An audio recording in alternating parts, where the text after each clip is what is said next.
Russian President Vladimir Putin lights a candle Sunday in memory of the victims of a mass killing at a music venue outside Moscow. Mourners lay flowers at a makeshift memorial at Crocus City Hall, the site of the deadliest attack in Russia in 20 years. Flags flew at half-staff at the Kremlin as Putin declared a day of mourning.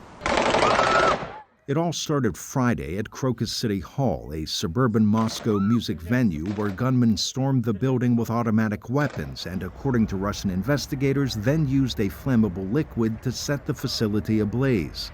Authorities say they've detained 11 people suspected in the attack, bringing them to the Russian Investigative Committee headquarters in Moscow. Little was left of Crocus City Hall by the time rescue workers began digging through debris. U.S. officials have said the Islamic State terror group's Afghan affiliate, known as Islamic State Khorasan, was behind the attack. But inside the Kremlin, officials began accusing Ukraine of involvement.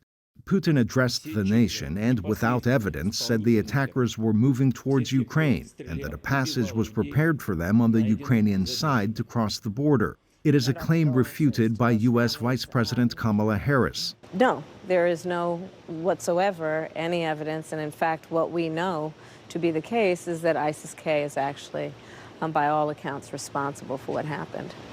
Ukrainian President Volodymyr Zelensky said, quote, Putin and other scumbags are just trying to find someone else to blame, adding that Russian forces invading his country could have stopped such a deadly attack if not preoccupied by war.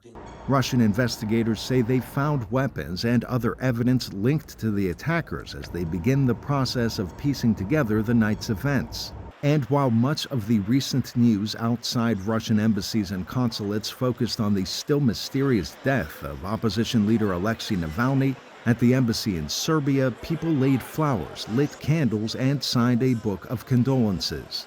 The United Arab Emirates illuminated iconic buildings with the Russian flag in solidarity with the night's growing list of victims.